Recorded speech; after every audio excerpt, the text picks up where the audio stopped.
Treating my creativity like the addiction that it is gives me an opportunity to listen to my creativity. It always wants to say something. I'm not the only one. I talk with the authors, I talk with the actors, I talk with the directors and the musicians and things like this. It's always beating like your heart. And what you don't want to do is stop it. Because if your heart stops, it's over. And creativity, I think, is the same way. Unplugged, because we will always say yes to creativity, totally uncut, because we all make mistakes. So turn it into a tool. This is Arroe Unplugged. Wow. If you could just be right here in this moment of now, right here, looking out this studio window at this gorgeous forest in South Charlotte, North Carolina. The sun is just waking up. I've always been amazed with the way that the rays of light hit the ground, and it just illuminates the tall grass where you can see the deer. And the little child in me is going, man, I wish I could just see what else is in that tall grass. But then I begin to fear, because I know I'm in snake country. I mean, you don't know where the copperhead is laying. You don't know if there's snapping turtles out there. Well, I do know that, but I have never been bitten yet. Yet, the key word, because if I go walking through tall grass and I interrupt this turtle, well, then I'm just asking for trouble. But from this place, this moment of now, to see this, only to think that in 1997, it was once just a lawn. A lawn. You know, you see that on the everyday streets. And one day, because I was being lazy, I said, I don't want to mow the lawn anymore. And I started doing some research about this one particular area of North Carolina. And I realized that before people arrived here to live in these homes, it was a forest. A nice thick forest with wild grapes and wild roses. And I can see the lake that they wrote about way back in the early part of the 1900s.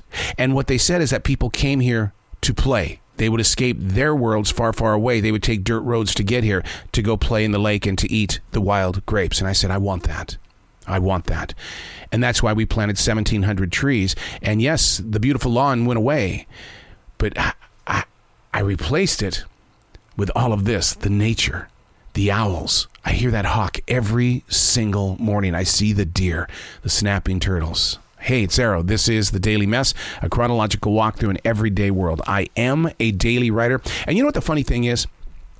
I do invite you, maybe one day we'll get together and I'll take you back into my daily writing of 1997, where I put in the ground the very first seedlings. And you would see what the writer was dreaming while placing that seedling in the soil, what his long-term vision was, because he couldn't experience what we've got now if he wouldn't have had that particular thought. This is The Daily Mess, and it is a 60-degree morning this morning. Woo-hoo-hoo-hoo.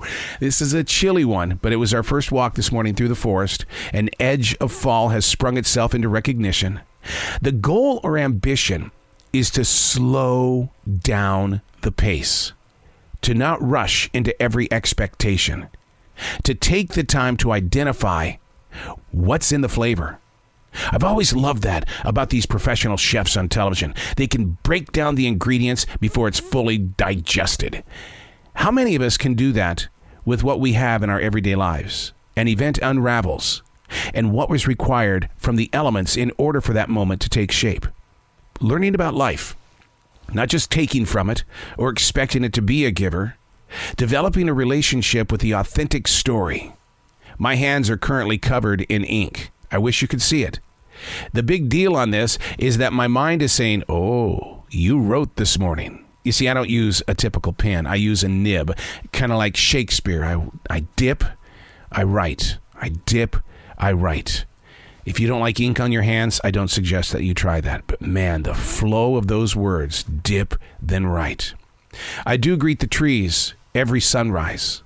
The reason why is because if I didn't have paper from those trees, I would have nothing to write.